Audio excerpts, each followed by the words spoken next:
Hi everybody, very warm welcome to the channel Shipra Mishra. This is Shipra Mishra and I hope you guys are doing fine. So class 10th I know आप लोगों ने एक सपना देखा होगा कि आपके भी अच्छे मार्क्स आए. अच्छे मार्क्स की डेफिनेशन हर स्टूडेंट टू स्टूडेंट वेरी कर सकती है, बट हर एक बच्चा ये चाहता है कि उसकी भी 90 प्लस आए, क्योंकि वो एक बार बन चुका है इन दिनों में. आप भी चाहते हो कि आपकी भी न्यूज़पेपर में फोटोज आए, स्कूल वाले एडवर्टीजमेंट्स दें, हाँ, और बहुत सारा आपको प्रेज मिले. और उसी की तैयारी में हम लोग बड़े ही लेट लगते हैं, क्योंकि बहुत बार हम में से कुछ ऐसे बच्चे होते हैं जो समर वेकेशन वेस्ट कर देते हैं, और अब आते आते जब यूनिट टेस्ट का प्रेशर भी पड़ने लगता है तो उसमें हमें याद आ जाती है हाफ ईयरलीज की. आज के इस वीडियो के अंदर सब्जेक्ट वाइज स्ट्रैटेजी देखते हुए चलेंगे. कुछ बातें जो हैं आपको ध्यान रखनी चाहिए अपनी प्रेपरेशन में, ताकि आप हाफ ईयरली एग्जाम्स को फोड़ सको, वो जानते हुए चलेंगे. और कोशिश करेंगे कि आज से ही शुरू करें और फोड़े अपने हाफ ईयरली एग्जाम्स को, ताकि से पहली सीढ़ी पे जब हमें कामयाबी का स्वाद चखने को मिले तो उसके बाद में हम कामयाबी को बस छूते ही रहें और कभी भी पीछे ना हटे हार्ड वर्क करने से. तो चलो कुछ एक टिप्स जो सबसे पहले आपको ध्यान रखनी चाहिए वो है टाइम टेबल को स्वैप कर दीजिए टू डू लिस्ट के साथ में. देखिए, गए वो जमाने जहां पर बच्चों के पास में बिल्कुल भी डिस्ट्रैक्शंस नहीं होते थे और बहुत सारा टाइम होता था जिसके अंदर वो अपने टाइम टेबल्स भी बना सकते थे और फॉलो भी कर सकते थे.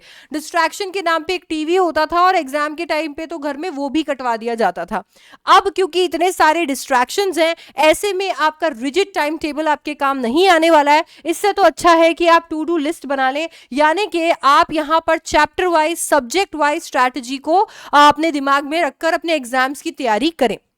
आपको यहां पर ये करना है कि आपने 4 चैप्टर्स के फॉर एग्जांपल नाम डिसाइड करके सोना है कि यार कल मैंने साइंस में से ये चैप्टर पढ़ना है, मैंने मैथ्स का ये चैप्टर लगाना है या ये एक्सरसाइज करनी है, मैंने एसएसटी के अंदर ये वाले चैप्टर के क्वेश्चंस के आंसर्स लिखने हैं, मैंने इंग्लिश में लेटर राइटिंग करनी है. 4 ऐसे कॉन्सेप्ट जो आपने करने हैं या 5 कॉन्सेप्ट, आपके पास जितना भी टाइम हैंड में है आप उसका एक लिस्ट बनाकर सोए कि कल का मेरा टास्क ये होने वाला है, इन एडिशन टू ऑब्वियसली जो आप कर रहे हैं आपके स्कूल में.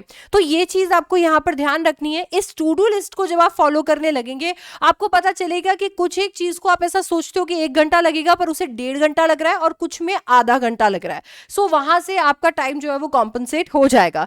यहां पर जो सबसे बड़ा टास्क है वो है स्कूल और सेल्फ स्टडी को बैलेंस करना, और वही आपको सीखना है. सबसे पहले तो अगर आप स्कूल मस्ती करने जा रहे हो, आपको ऐसा लग रहा है कि यार टीचर जो भी पढ़ा रहा है बस ऐसे ही सुन के आ जाना है, तो आप वो 7 से 8 घंटे वेस्ट कर रहे हो. क्योंकि आप अगर वहां जाकर कोई भी एक टास्क कर लोगे तो घर पर आकर आपका वो जो बोझ है वो उतर जाएगा. मान लीजिए आपने होमवर्क करना है, मान लीजिए आपने कोई नोट्स बनाने हैं, अगर टीचर कोई एक चैप्टर वहां पर पढ़ा रहे हैं, हो सकता है कि आपको चैप्टर समझ में ना भी आ रहा हो उनसे, पर अगर आपने यहां पर किन्हीं भी यूट्यूब टीचर से पढ़ा हुआ है या किसी कोर्स से पढ़ा हुआ है और वो चैप्टर आपको वहां पर पढ़ाया जा रहा है, तो आप साथ ही साथ उनके रिविजन कर सकते हैं और अपने नोट्स बना सकते हैं. ये बैलेंस आपको करना है. अगर आपको लगता है कि वो चैप्टर आपका पढ़ा हुआ नहीं है तो आप उसे समझने की कोशिश कर सकते हैं, नहीं तो टीचर के साथ साथ एक बार एनसीईआरटी रीड तो कर ही सकते हैं. क्योंकि जब आप एनसीईआरटी रीड करेंगे पूरे मन से वहां पर बैठकर, तो एक बार एनसीईआरटी रीडिंग का काम तो खत्म हो जाएगा. अब घर आके आपको केवल एक बार और रीड करके नोट्स बनाने रहेंगे.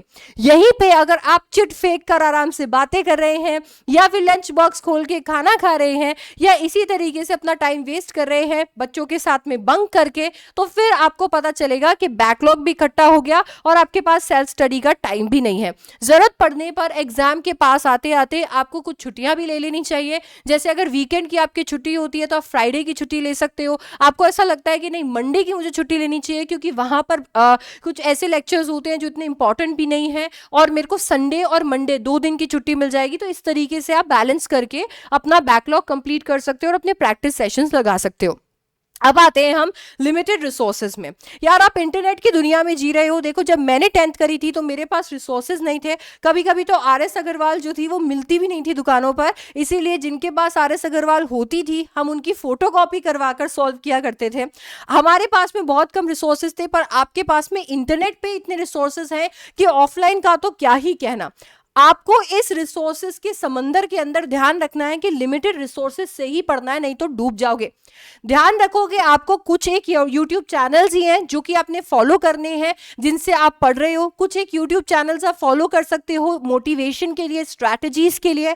आपको याद रखना है कि यहाँ पर आपको जो रिसोर्सेज से पढ़ना है, जैसे कि आपकी सबसे पहला रिसोर्स हो गया आपकी एनसीईआरटी बुक।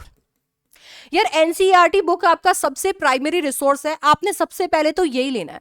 इसके बाद में आते हैं आपके रिफ्रेशर्स, ऐसी बुक्स जो आपकी एनसीईआरटी की नॉलेज में ऐड करेंगी, कुछ क्वेश्चंस इसमें आ जाएंगे, नोट्स आ जाएंगे, डेफिनेशंस आ जाएगी, आपके लिए काफी सारी चीजें सेग्रीगेट होके आ जाएगी, इंग्लिश में समरीज आ जाएंगी। इसके बाद में आएगी जब आपका एग्जाम पास में आएंगे आपके सैंपल पेपर्स। आपने बस ये ध्यान रखना है कि ये 3 बुक्स ही हैं जो कि आपने खरीदनी होती हैं, इसके अलावा आपको और कोई बुक्स खरीदने की जरूरत नहीं है।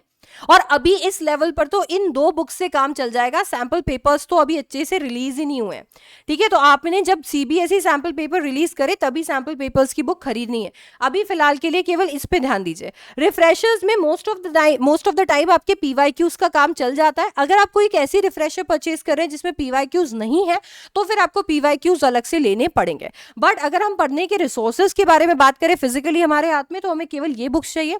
इक्का दुक्का आपका जो भी यूट्यूब चैनल है, जो टीचर्स हैं, उनको सेलेक्ट करके रखिए। If you think that you can invest in a course, आप किसी कोर्स में इन्वेस्ट कर सकते हैं, तो अच्छा रिसर्च कर कोर्स में इन्वेस्ट कर सकते हैं। पर ऐसा नहीं होना चाहिए कि यहां से भी ले लिया, यहां से भी, सारे कोर्सेज लेकर बैठे हो और फिर एकदम गायब हो, पता ही नहीं किसका चैप्टर पढ़ना है, कौन सा चैप्टर छूट रहा है, कौन से नोट्स बनाने हैं। तो ये चीज का भी आपने ध्यान रखना है। जब बात हम करते हैं रिफ्रेशर्स की, तो मैं हर साल आप लोगों को एक ही बुक रेकमेंड करती हूँ और वो है गुरुकुल बाय ओसवाल। इस बार 2025 के एग्जामिनेशन के लिए most likely CBSE question bank जो है ये इन्होंने निकाली है हर एक सब्जेक्ट के लिए। ये पर्टिकुलरली इंग्लिश लैंग्वेज और लिटरेचर के लिए है। 23 मार्च 2024 को जो सिलेबस रिलीज हुआ था उसके ऊपर ये स्ट्रिक्टली बेस्ड है। इसमें चैप्टर समरीज है, कॉम्पिटेंसी फोकस्ड क्वेश्चंस हैं, आपको सेल्फ स्टडी की पूरी गाइड मिल जाएगी, एमसीक्यूज मिलेंगे, एक्सट्रैक्ट बेस्ड क्वेश्चंस मिलेंगे और पीवाईक्यूज, जैसे कि मैंने आपको कहा था यहाँ पर पीवाईक्यूज आपको मिल जाएंगे, तो अलग से बुक खरीदने की जरूरत नहीं है। इसका लिंक मैं आपको नीचे डिस्क्रिप्शन बॉक्स में दे दूंगी और वहां जाकर आप इसे परचेज कर सकते हैं, या फिर सिंपली फ्लिपकार्ट अमेजोन पे जाकर चेक भी कर सकते हैं। अगर आपको ऐसा लगता है कि आपको बुक देखकर खरीदना पसंद है तो आप अपने नियरेस्ट स्टोर पे जाकर भी इसे खरीद सकते हैं। ये मेरा रेकमेंडेशन है और मैं इस तरीके से रेकमेंड कर रही हूं कि आप कहीं से भी जाकर ले लीजिए, उससे कोई फर्क नहीं पड़ता। एक बार देखकर लेना चाहते हैं तो वो भी कर सकते हैं। इसके बाद में आते हैं हम लोग हमारी नेक्स्ट चीज पर, और वो है हमारी वीकनेस पे काम करना। देखो बेटा, जब आप बोर्ड्स के पास जाओगे, जब प्री बोर्ड्स के पास जाओगे, तब आपको हर कोई इंसान ये कहेगा कि आपके पास में जो आपकी स्ट्रेंथ है आपको उन पे काम करना चाहिए। आपको ऐसे टॉपिक्स नहीं उठाने चाहिए जिनमें आप नए हो, ऐसे टॉपिक्स नहीं उठाने चाहिए जो टफ है। इस टाइम पे अब तुम्हें उन चीजों पे काम करना चाहिए जो चीज में तुम धुरंधर हो। पर ये जो टाइम है, ये जुलाई वाला जो टाइम होता है, अगस्त वाला, सितंबर वाला जो टाइम होता है, हाफ ईयरलीज की प्रेपरेशन वाला, इसमें एक तो तुम्हें पता चलती है कि तुम्हारी कमजोरियां है क्या, और दूसरी बात यहां पर यह है कि तुम्हें उन कमजोरियों पे काम करने का मौका मिलता है, टाइम मिलता है। अगर ये टाइम पे भी तुमने अपनी कमजोरियों को एकदम से हटा दिया, निगलेक्ट कर दिया, तो बाद में कभी इन पे काम करने का मौका नहीं मिलेगा, ऐसे चैप्टर्स छूने का मौका नहीं मिलेगा जो तुम्हें लगता है कि काश अगर तुम इन पे 3-4 दिन बैठकर काम करते तो ये तुम्हारी स्ट्रेंथ्स बन सकते थे। तो it's high time that you find your weaknesses and then start working upon them. इसके बाद आता है आपका टेस्ट योरसेल्फ। देखो यार, तुमसे ज्यादा कोई टेस्ट नहीं कर सकता। ये ध्यान रखना है कि कोई भी चैप्टर पढ़ रहे हो, कोई भी सब्जेक्ट कर रहे हो, make sure that you keep testing yourself. क्योंकि कभी कभी हमें ऐसा लगता है कि हाँ मुझे ये आ गया, बट जब हम लोग एक्चुअली अपना टेस्ट लेते हैं तो हमें रियलाइज होता है कि नहीं, उस कॉन्सेप्ट में अभी भी क्लैरिटी बची हुई है या फिर कॉन्सेप्ट अभी भी रिटेन नहीं हुआ है। इसके बाद में आते हैं हम हमारी सब्जेक्ट वाइज हमारी चीज़ों पे, स्ट्रैटेजी पे, पॉइंट्स पे जो हमें ध्यान रखने चाहिए। सबसे पहले तो अगर हम साइंस की बात करें तो यार आपको ध्यान रखना चाहिए कि एनसीईआरटी आपके लिए बहुत इंपॉर्टेंट है। यार एनसीईआरटी आपके केमिस्ट्री और बायो के लिए तो खास करके बहुत इंपॉर्टेंट है। फिजिक्स के लिए आपने क्या करना है, नोट्स जो भी आपके अच्छे टीचर्स हैं जिन्हें आप फॉलो कर रहे हो उनके नोट्स पे भी आप रिलाई कर सकते हो, या फिर एनसीईआरटी की रीडिंग लगाकर कॉन्सेप्ट क्लैरिटी के साथ में अपने नोट्स बना सकते हो। याद रखो कि यार यहाँ पर आप अपने नोट्स अपने हिसाब से पढ़कर जितने बनाओगे उतना ही फायदा है, क्योंकि अगर आप किसी और के नोट्स उठाओगे तो कम ही समझ में आएंगे, और कॉन्सेप्ट जब तक क्लियर नहीं होता नोट्स चाहे किसी के भी हो नहीं समझ में आते हैं। तो कॉन्सेप्ट क्लियर करो और फिर खुद ही नोट्स बनाओ, उसमें सबसे ज्यादा फायदा होता है। अच्छा, इसके साथ में अपनी खुद की फॉर्मूला शीट या फॉर्मूले शीट बनाकर रखो, ताकि से आप इनफैक्ट अपने सामने पेस्ट भी कर सकते हो, ताकि से आप लोगों को ये नहीं लगे कि यार ये क्वेश्चन सॉल्व करने में तो मौत आ रही है क्योंकि मुझे तो इसका फॉर्मूला नहीं आता। बहुत बार फॉर्मूला याद ना होने की वजह से क्वेश्चन हम नहीं कर पाते हैं, तो रोज आपको फॉर्मूलेज जो है वो रिवाइज करने हैं, और फॉर्मूले रिवाइज करने के लिए एक शीट बनाकर तैयार रखो। याद रखना कि अपने डायग्राम्स को लाइटली नहीं लेना है, क्योंकि साइंस के पेपर के अंदर डायग्राम्स 4 चांद लगाते हैं। आपने यहाँ पर अपने डायग्राम्स को, इनफैक्ट बहुत सारी ऐसी क्वेश्चंस होते हैं जिनमें आगे से आपसे डायग्राम बनाने के लिए बोला जाता है। बहुत सारे ऐसे क्वेश्चंस भी होते हैं जिनमें बोला नहीं जाता, पर आपने कोई डायग्राम पढ़ा होता है। मैं आपको रेकमेंड करूंगी आपके आंसर राइटिंग के लिए कि वहां पर जरूर डायग्राम बनाएं। ये मैंने मेरे क्लास 10th में किया था। मैं क्लास 10th में बहुत डरी हुई थी साइंस और मैथ्स को लेकर, और साइंस में पर्टिकुलरली मेरे अच्छे मार्क्स इसीलिए आए थे क्योंकि मैंने डायग्राम्स को मास्टर कर लिया था। जहां डायग्राम्स नहीं भी पूछे गए थे, मैंने अपने आंसर को डायग्राम्स की मदद से समझाया था। बहुत बार ऐसा भी होता है कि बच्चों के पास उतना टाइम नहीं होता, तो यहाँ पर टाइम मैनेजमेंट जो है वो इंपॉर्टेंट रोल प्ले करेगा। अभी से प्रैक्टिस करोगे तो एग्जाम तक आते आते इसमें प्रो हो जाओगे। अच्छा, practice as many questions as you can. Science आपके सोशल साइंस जैसा नहीं है। देखो, दोनों सब्जेक्ट्स की अपनी अलग खूबसूरती है और दोनों को पढ़ने का तरीका अलग है। आप इसको अगर सोशल साइंस के जैसे पढ़ोगे कि यार बुक खोल ली और खोल के रीड कर लिया और लो जी हमारा काम हो गया, तो ऐसा नहीं होगा। इसमें तुम्हें क्वेश्चंस एक्चुअली बैठकर प्रैक्टिस करने पड़ेंगे। अगर तुम क्वेश्चंस नहीं प्रैक्टिस करोगे तो तुम्हें लगेगा तुम्हें कॉन्सेप्ट आ गया, पर कॉन्सेप्ट ऊपर से कब चला जाएगा पता ही नहीं लगेगा। फिर हम हमारे नेक्स्ट सब्जेक्ट पे आते हैं जो कि इक्वली इंपॉर्टेंट है, और वो है हमारा मैथ्स। ठीक है, अब मैथ्स आपने कोई भी सेलेक्ट की हो, मैथ्स में सबसे इंपॉर्टेंट चीज होती है कॉन्सेप्ट बेस्ड लर्निंग। जब तक आपको कॉन्सेप्ट अच्छे से समझ में नहीं आता है, मैथ्स के क्वेश्चंस उठाना मत शुरू करना। मुझे याद है मेरे क्लास के अंदर एक लड़की हुआ करती थी और वो RS अग्रवाल के क्वेश्चंस लगाती थी। मेरी तबियत खराब हो गई थी, इस वजह से मैंने कुछ एक चैप्टर्स मिस कर दिए थे, और जब मैंने उसे देखा क्वेश्चंस लगाते हुए तो मुझे अंदर से एक्साइटमेंट हुई कि यार मैं भी बुक खरीद के और क्वेश्चंस लगाऊंगी। मैंने उसकी बुक फोटोकॉपी तो करा दी, पर मेरे को क्वेश्चन बिल्कुल भी समझ नहीं आया। नतीजा ये निकला कि वहां से मेरे को ऐसा लग रहा था पूरे के पूरे क्लास 10th के अंदर कि मैथ्स काश कोई मुझसे छीन ले, मुझे मैथ्स करनी ही नहीं है। मुझे नफरत हो गई थी मैथ्स से, इसीलिए क्योंकि अगर आपके पास एक अच्छा टीचर नहीं है जो आपको अच्छे से समझा सके, और आप उतने अटेंटिव नहीं हो, या फिर आप सीधे क्वेश्चंस पे जा रहे हो, तो मैथ्स एक ऐसा सब्जेक्ट है जो रुला देता है। इसीलिए अपने टीचर्स को वाइजली सेलेक्ट करना, और टीचर्स पे पूरा भरोसा करके पहले कॉन्सेप्ट समझने की कोशिश करना, क्वेश्चंस पे मत दौड़ पड़ना। ठीक है, तो दौड़ना मत वहां पे। अच्छा, इसके साथ में आप जब कॉन्सेप्ट अच्छे से समझ लेते हो तो नेक्स्ट चीज आती है आपके क्वेश्चंस करना। अब यार जब क्वेश्चंस करने की बात आती है, फिर बच्चे RD शर्मा RS अग्रवाल के पीछे भागते हैं। यार पहले NCERT तो कर लो, NCERT करो, NCERT से कॉन्सेप्ट को अपना रिटेन करके खत्म करो, उसके बाद में अपने आप को टेस्ट करो बाकी रिफ्रेशर्स की मदद से, एंड देन फिर आपको चाहिए तो PYQs लगाओ, सैम्पल पेपर क्वेश्चंस करो। Maintain a doubt journal. Maths में बहुत ज्यादा डाउट्स आते हैं और कभी कभी हम नेग्लेक्ट कर देते हैं डाउट्स को, इसीलिए एक डाउट्स की जर्नल तुम्हें बनाकर रखनी चाहिए, जिसके अंदर तुम्हें अपने कॉन्सेप्ट के साथ में कौन सा क्वेश्चन था जो समझ नहीं आया वो भी नोट डाउन करना चाहिए। अगर तुम यूट्यूब पे टीचर से पूछ सकते हो तो बहुत अच्छी बात है, उनसे पूछो, नहीं तो school teachers, tuition teachers, course teachers, किसी से भी अपने डाउट जरूर क्लियर कराना, क्योंकि मेरे साथ तो हमेशा ये होता था कि जिस क्वेश्चन में मुझे डाउट होता था एग्जाम में वही आता था। तो आपको भी, आपके साथ भी अगर ऐसा होता है तो please maintain this doubt journal and कोशिश करो कि इसको खत्म करके ही एग्जाम लिखने जाओ। फॉर्मूला शीट आपको यहां पर भी बनानी है, और इसके साथ में एक बहुत ही इंपॉर्टेंट चीज है ट्रिक शीट। यार क्या होता था मेरे को, क्योंकि मैथ्स बिल्कुल पसंद नहीं थी, मैंने, क्योंकि मेरी अप्रोच ही एकदम गलत थी, तो मैंने क्या किया, मैथ्स निकालनी थी और अच्छे मार्क्स निकालनी थी, तो मैंने ट्रिक शीट बनाना शुरू किया। मैंने हर एक जो कॉन्सेप्ट होता था उस कॉन्सेप्ट के क्वेश्चंस को करने की जो ट्रिक्स सर बताया करते थे, मैं उसको नोट डाउन कर लेती थी, अपने वर्ड्स में उसको लिख लेती थी अपने क्वेश्चंस के साथ में। तो मुझे क्या होता था, याद रहता था कि यहां पर मेरे को इस क्वेश्चन को, पर्टिकुलर क्वेश्चंस को कैसे सॉल्व करना है। तो इट वाज बेसिकली कैप्शंस, मतलब सर जो समझा रहे होते थे कोई भी क्वेश्चन या कोई भी कॉन्सेप्ट के अंदर, मैं उसके कैप्शंस लिख लेती थी। अब इससे फायदा ये होता था कि जब मुझे उससे रिलेटेड क्वेश्चंस करने होते थे, मैं वो ट्रिक शीट निकालती थी कि सर ने ये बोला था, और फिर उसी के मुताबिक बाकी सारे क्वेश्चंस करती रहती थी जब तक मुझे वो क्वेश्चंस पूरी तरीके से समझ में ना आ जाए। तो वैसी शीट्स आप भी बना सकते हो। सोशल साइंस की अगर हम बात करें तो यहाँ पर स्टोरी बेस्ड लर्निंग है यार, स्टोरी बेस्ड लर्निंग से ही सोशल साइंस क्रैक होगा। अगर आपको ऐसा लग रहा है कि आप बैठकर रट्टे मार लोगे तो सोशल साइंस बहुत ही बोरिंग हो जाएगा। और यहाँ पर आपको टीचर्स भी ऐसे सेलेक्ट करने चाहिए जो आपके लिए सब्जेक्ट को इंटरेस्टिंग बना दे।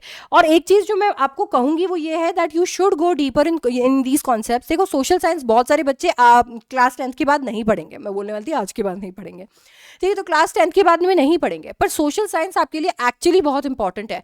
आपको आगे चल के वोट देना है, आप एक बहुत ही रिस्पॉन्सिबल सिटीजन अगर बनना चाहते हो, आपको अपने इकोनॉमिक्स के बारे में पता होना चाहिए, अपने देश की ज्योग्राफी नहीं देश विदेश की ज्योग्राफी के बारे में पता होना चाहिए, अपने इतिहास के बारे में पता होना चाहिए, तब जाकर आप एक लर्न सिटीजन बन सकते हो। तो सोशल साइंस उसमें एक बहुत इंपॉर्टेंट रोल प्ले करता है।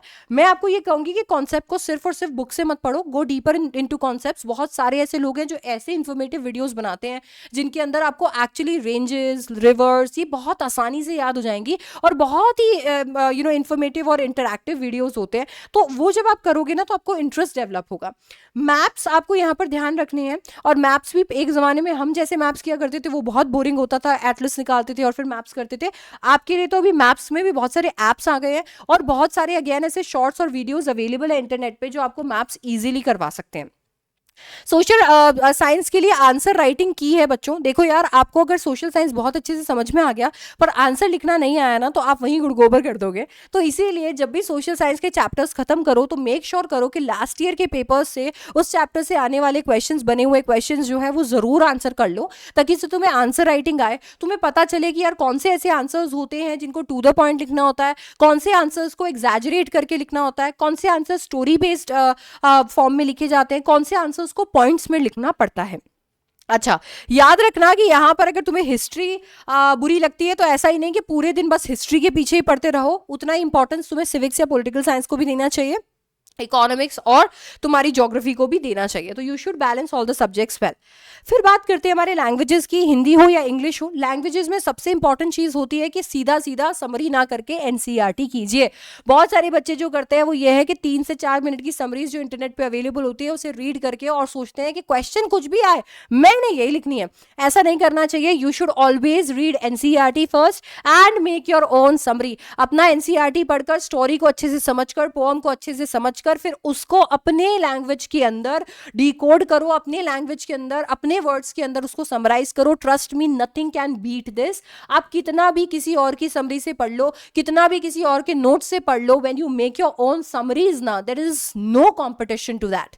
फिर आते हैं हम ग्रामर और वोकैब पे। यार ग्रामर और वोकैब पे आपको मास्टरी करनी पड़ेगी, क्योंकि देखो लैंग्वेजेस एक्चुअली इंपॉर्टेंट है। आपके हालात वैसे नहीं होने चाहिए कि इंग्लिश बोली नहीं जाती, हिंदी लिखी नहीं जाती, है ना, तो वो हालात आपके नहीं होने चाहिए। आपको ग्रामर और आपकी वोकैब पे फुल मास्टरी रखनी है। ध्यान रखना है कि ग्रामर के रूल्स आपके लिए ऐसे नहीं होने चाहिए कि ओ माय गॉड मैं केवल और केवल एग्जाम पास करने के लिए पढ़ रही हूँ या पढ़ रहा हूँ।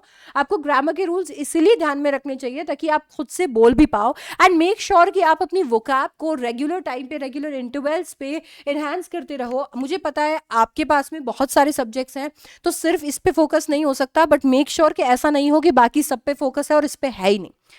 फिर आते हैं हम प्रैक्टिस रीडिंग और राइटिंग वाले पार्ट पे। देखो यार, यहां पर रीडिंग और राइटिंग इंपॉर्टेंट है। बाकी जगह पे आपके पास कुछ ऐसा मटेरियल तो था जिसके बेसिस पे आप 100% अपना सिलेबस कंप्लीट कर सकते थे। यहाँ पर तो केवल 50% सिलेबस है जो एनसीईआरटी से कवर होता है। बाकी का रीडिंग, राइटिंग, ग्रामर सब कुछ आपको पता ही नहीं है क्या आने वाला है। तो जितना ज़्यादा आप न्यूज़पेपर हो गए, मैगजीन्स हो गई, ब्लॉग पोस्ट हो गए, जितना ज़्यादा आप ये रीड करते रहोगे उतना ज़्यादा आपका रीडिंग अच्छा होगा, एक्टिव रीडिंग सीखोगे, वोकैबुलरी इनहांस होगी, ग्रामर का एप्लीकेशन सीखोगे एंड फिर उसको लिखने की आदत डालो, क्योंकि लैंग्वेज सिर्फ और सिर्फ पढ़ी नहीं जाती, आपको इसे सब्जेक्ट के जैसे नहीं करना है। इसीलिए मैंने लैंग्वेजेस यहाँ पे लिखा है, इसको लैंग्वेज की तरह पढ़ना है। जब तक आप ये सारे एस्पेक्ट मास्टर नहीं करोगे आपके लैंग्वेज में अच्छे मार्क्स नहीं आएंगे। आप अभी अगर नहीं करोगे, आप सोचे इतना कौन करता है लैंग्वेज के लिए, तो फिर बाद में एग्जाम होने के बाद आपको ये वीडियो याद आएगी। ठीक है, तो मैं आपको सजेस्ट कर रही हूँ मेरे 11 साल के एक्सपीरियंस से कि आपने क्या करना चाहिए, इन चारों पिलर्स पे काम करना चाहिए equally.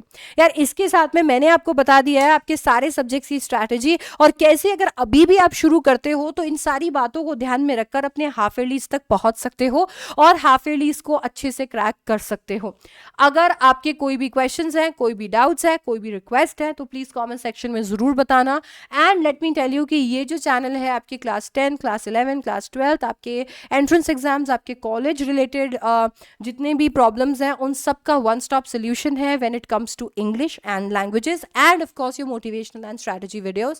So please do subscribe to the channel and share the video with your friends. Leave a comment. I am reading all the comments, and don't forget to like the video if you actually like the video.